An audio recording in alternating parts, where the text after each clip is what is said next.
oficial. E um dos veículos de controle da narrativa oficial é a imprensa. Exatamente. Se tu sais daqui e vais à Líbia, o Líbia vai te dizer: eu vivia melhor no tempo do Gaddafi do que agora. Eu era mais cidadão do que agora.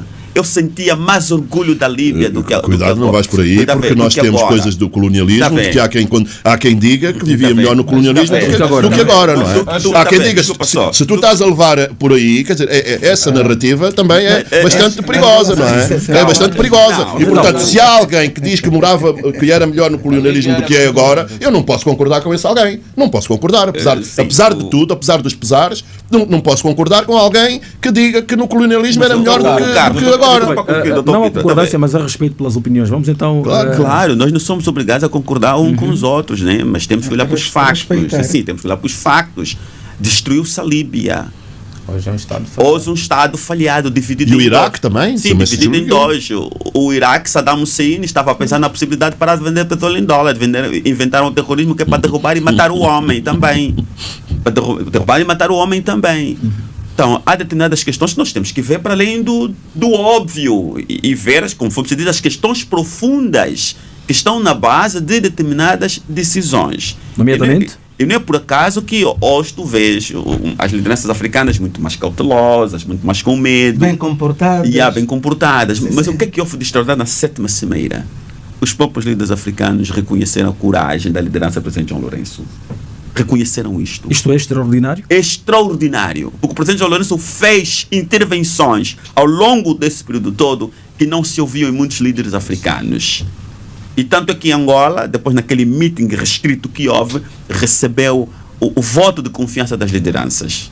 E pede-se que Angola, embora o próximo ano entregue a liderança da União Africana, tenha uma posição de força dentro da União Africana, de modo que seja um player bastante ativo na concretização dos acordos estabelecidos na 7ª Cimeira. Porque está a dizer, alguns ganharam coragem de dizer determinadas coisas em Luanda, coisas que não diziam. Está a ver?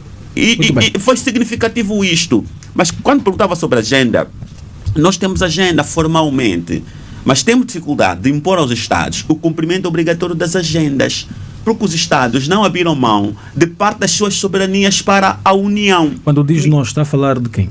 Nós, africanos. Nomeadamente as lideranças. Não existem mecanismos de punição, de sanções, quando o Estado não alinha as suas políticas internas aos compromissos assumidos a nível continental, e nomeadamente a nossa agenda de desenvolvimento. Agora, eu defendo que devia haver um alinhamento continental das políticas internas à nossa agenda de desenvolvimento. Muito bem, seria mais fácil, o exercício que hoje vai se fazer agora com a União Europeia, ir medir o progresso da efetivação dos compromissos. Nós também vamos ter esse instrumento internamente, medir o progresso da efetivação dos compromissos assumidos continentalmente. Vamos então continuar a fazer aqui o nosso alinhamento no painel, dando agora a palavra a Peter Bondo. Por isso que estou aqui a dizer. Vamos então avançar. É bem verdade que os nossos políticos africanos, por que eles ficam todo o tempo, ou seja, são formados na política partidária e vão até morrer também na política partidária? Sim.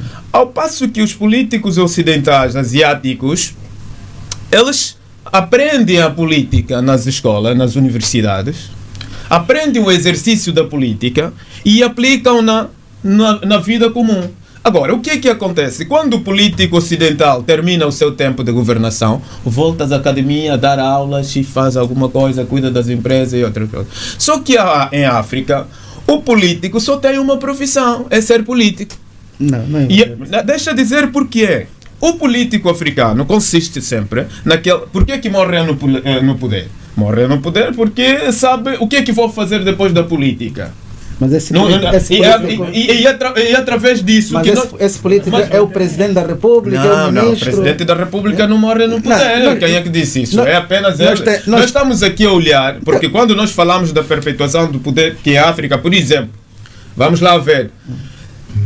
vai às eleições, falou muito bem da Guiné-Bissau, vai às eleições, depois no último dia vem proclamar porque perpetua o golpe de Estado que não existe. Mas se fosse um intelectual que sabe que eu tenho 10 anos para governar, são 2 mandatos, certo? Sim, senhor. Nos 2 mandatos, no fim da minha governação, tenho outras práticas, outras profissões a exercer.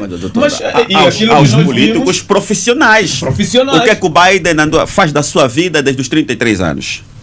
Nunca fez mais nada só na política até se reformar.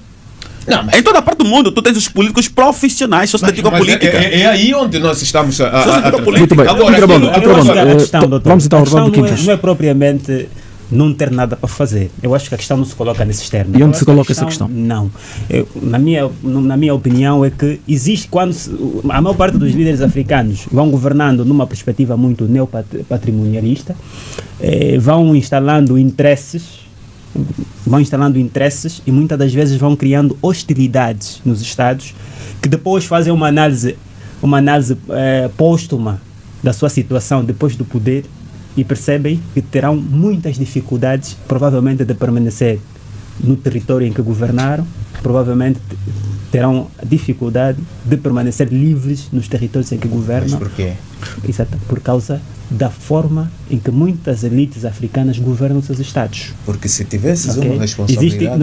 Existe no fundo uma perspectiva muito personalista do poder. Com a conivência dos supostos intelectuais, que são os assessores. Não há nenhum presidente da República que não se faça assessorar por pessoas que tenham formação aí a questão é uma questão mais ética. É uma questão ética. Economistas. É uma questão de ética, de responsabilidade. O doutor Katumbela sabe que todos os regimes políticos são objetos de estudo. Claro. Até as autocracias são estudadas. E existe mecanismo de manutenção das autocracias. Por isso você tem que ter alguém que vai efetivamente criar. Exatamente. Tudo é estudado. Então, por isso, não te oponha aos intelectuais, a quem estudou. Estuda-se para tudo. Estuda-se também para ser fanático? Não, o fanatismo não se estuda. É um estado mental. Muito bem. Meus senhores, vamos avançar. Esses são piores que os próprios líderes. Vitorino Katumbela de Sá, Joaquim Jaime, Orlando Quintas, Pitra Bond e Carlos José de Carvalho. Vamos avançar então com o nosso debate. Caminhamos para a reta final desta edição do Estado da Nação. Voltando a olhar propriamente para a Cimeira, já falámos sobre muita coisa, benefícios, desafios, enfim, ganhos diplomáticos muito acentuados, sobretudo para Angola, que se apresenta assim ao mundo por albergar representantes de diversas nações e organizações internacionais, mas o cidadão quer ganhos práticos. O cidadão quer saber de que maneira esta cimeira, organizada pelo nosso país, decorrida aqui na capital angolana, vai trazer benefícios para a sua vida diária. Carlos José de Carvalho, muitos investimentos, é verdade, muito se gastou com a cimeira, embora não haja lá está os dados reais sobre quanto custou, sobre os custos, enfim, desta cimeira, mas há necessidade de respondermos a esta questão. Que ganhos práticos terá o cidadão com a realização desta cimeira, União Africana, União Europeia no nosso país? Pois, como disse, os ganhos práticos vão depender da implementação de todos estes compromissos, os compromissos estão abertos, que nós não vamos saber. Agora, há aqui, e tudo passa, se nós analisarmos o comércio, eu fiz isso, o comércio entre a Europa e África, nós verificamos que nós exportamos basicamente matérias-primas, não é? Exatamente. E importamos produtos manufaturados. E há aqui uma coisa que eu há muito chamo de hipocrisia do comércio internacional, europeu e de outros, que é o seguinte: um dos setores onde nós temos mais vantagens comparativas é o setor agrícola. E o setor agrícola é muito protegido em todos os países e altamente subsidiado. E, portanto, queremos liberalizar tudo, mas quando chega ao setor agrícola há ali toda uma série de freios que se põem relativamente à África. E, portanto, nós vamos e podemos, e as populações africanas podem beneficiar se nós começarmos a exportar e a comercializar produtos com maior valor acrescentado. Porque quando tu exploras o petróleo, nem entra em Angola, não é? Quer dizer, entra em Angola, nas águas territoriais, porque é tirado no offshore, os barcos vão e desaparecem e levam logo. Portanto, há muito pouco valor acrescentado em África. Enquanto nós não conseguirmos mudar este paradigma, dificilmente as populações vão sentir esses benefícios, porque é o que nós precisamos é emprego, por exemplo, não é? É sabido que a África, por exemplo, aqui em Angola, todos os anos entram quase 1 milhão de pessoas a população aumenta em 1 milhão de pessoas. Nós não temos emprego para essas pessoas. E, portanto, eu acho que a União Europeia, e particularmente a União Europeia, pode ajudar como? Já vimos, e eu falei na questão do financiamento, na questão dos investimentos. Um dos grandes obstáculos ao desenvolvimento da África são as infraestruturas. E, portanto, a Europa aí pode eventualmente ajudar a África na questão do financiamento das nossas infraestruturas e ajudar eu acho também que a União Europeia pode de alguma maneira servir de modelo para a própria União Africana. União Africana. Embora eu tenha muitas dúvidas sobre isso. Quer dizer, na Europa estamos a falar de 27 Estados, não é? É 27 a União Europeia, não é? Sim, 27. 27 são exatamente metade dos Estados africanos, que são 54. Não, 27 é só a União, né? Mas é o que eu estou a dizer. A União. Nós não houve cimeira, houve cimeira África-União Europeia, não houve cimeira África-Europa, porque nós tivemos uma cimeira com 27 países. Sim. A Europa é mais do que os 27 países. E o que eu estou a dizer é que esta União Europeia, com tantos anos de estrada, não é? Porque aquilo tudo começou depois da Segunda Guerra, dos anos 50, até agora, ainda é muito difícil, porque gerir 27 Estados é muito complicado. Por isso, muitos falam até em federalismo, não é? Sim.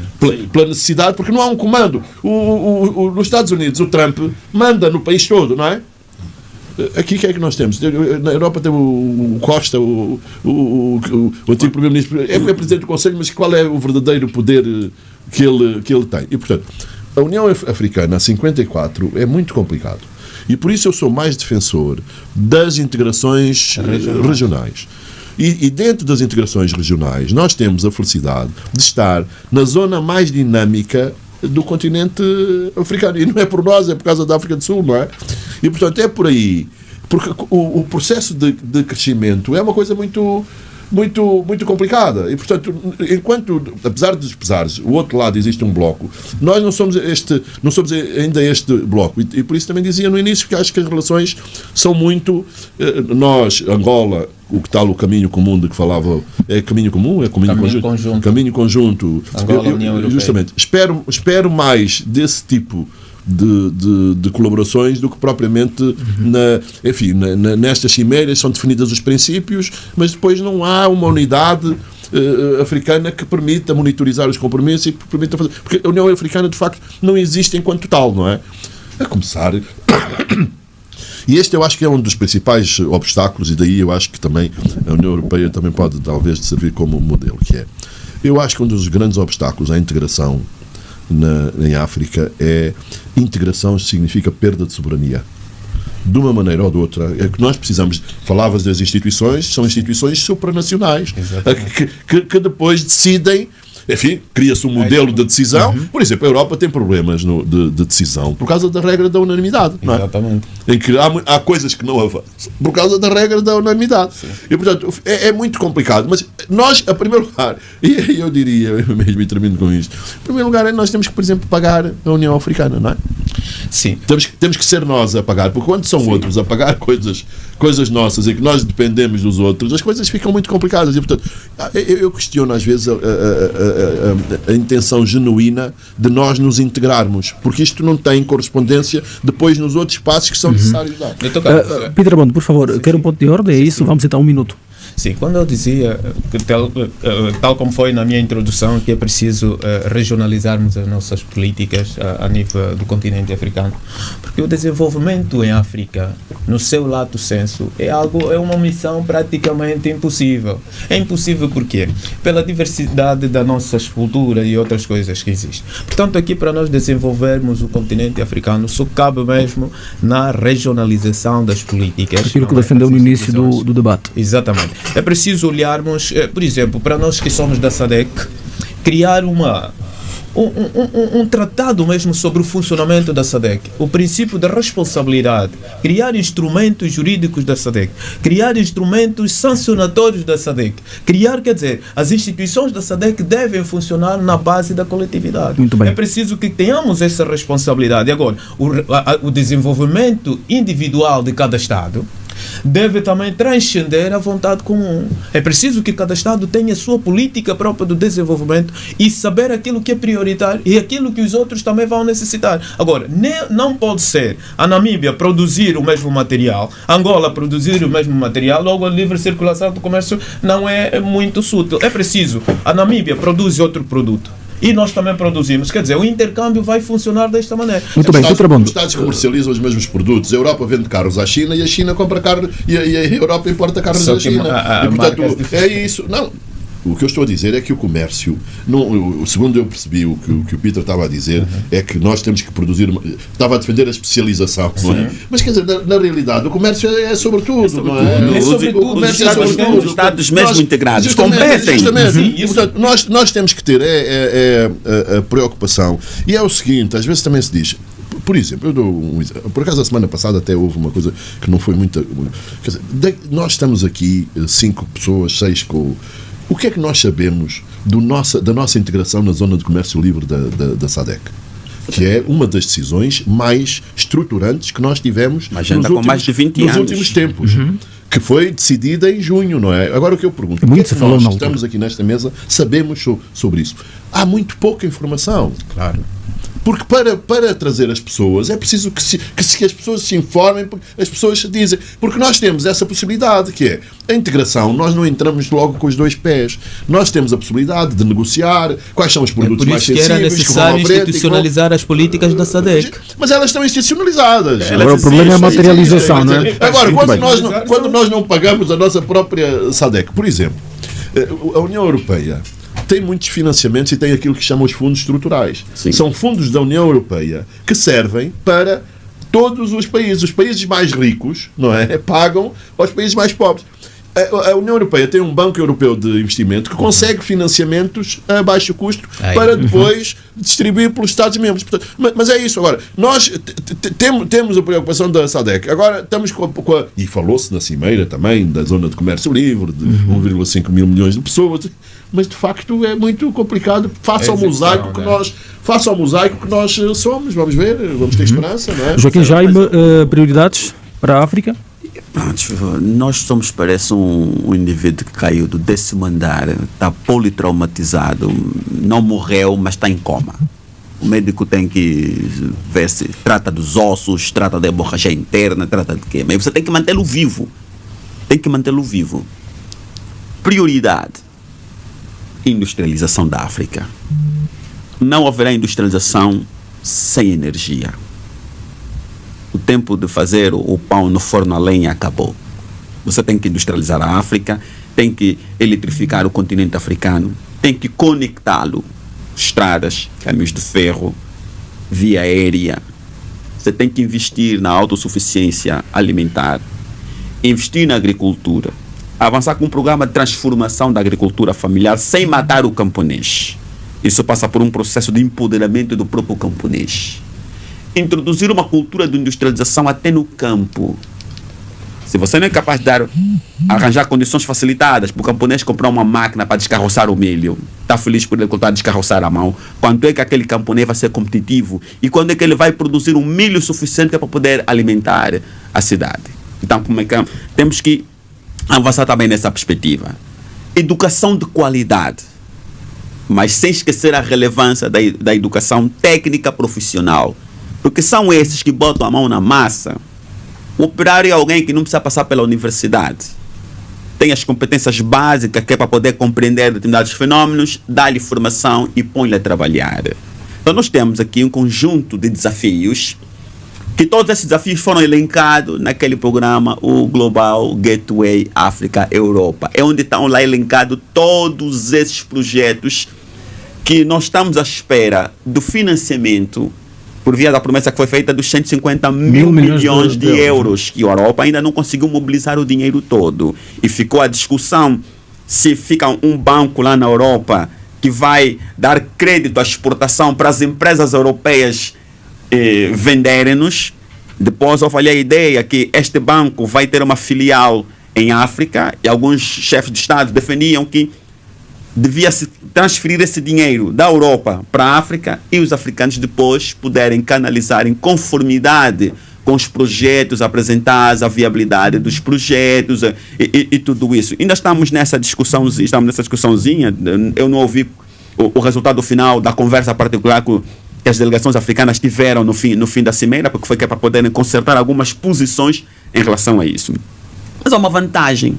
A 6ª cimeira, a vida em Bruxelas, aprovou em 2022 que doravante deve-se, no âmbito da cooperação entre as duas uniões, dar prioridade aos programas apresentados pelas lideranças africanas, como uma forma de poder permitir maior equidade, porque nós temos, do ponto de vista fáctico, muitos desequilíbrios. Então, pronto, vamos dar primazia aos africanos para eles serem os principais contribuintes da agenda na cooperação dentro da União. Também garantir alguma soberania continental. Mas aqui fica um grande desafio. Qual é? Os líderes africanos, apesar de se terem comprometido com uma agenda continental, não têm a disciplina interna de fazer coincidir os seus programas com a agenda continental assumida. Isso retira a capacidade, poder de barganha na hora de ir negociar.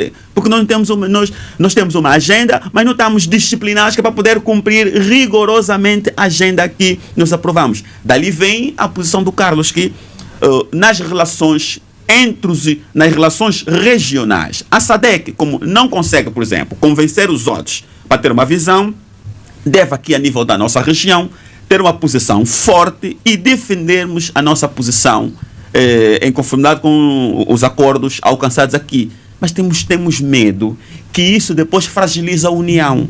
Porque no âmbito do multilateralismo, deve-se evitar o máximo possível a dispersão de interesse, a dispersão de esforços, porque as diferenças do ponto de vista concreto, real, que existem entre as duas uniões é muito grande. Daí que temos que sempre discutir em blocos, harmonizar interesses, harmonizar projetos, e isso aumenta a nossa capacidade de negociação e projeta melhor uma visão da África em relação aos nossos parceiros. Mas que nós precisamos urgentemente dos europeus e de outros parceiros, porque não vamos ficar só com os europeus, tem os americanos, tem o pessoal do Médio Oriente, também temos que ver com alguma cautela, tem a Turquia, que também quer alguma posição em África, tem a Rússia, que tem uma posição muito forte em África, tem a China, a Índia, Japão, Coreia do Sul. Nós temos uma multiplicidade de parceiros que podem ser chamados, em conformidade com a convergência de interesses, participar no processo de desenvolvimento africano. Mas, em primeiro lugar, temos que garantir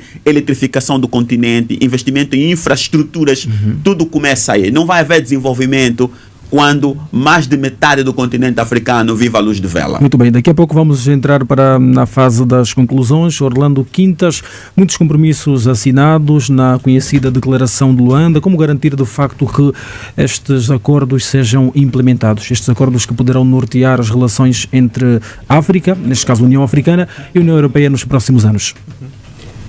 Bem,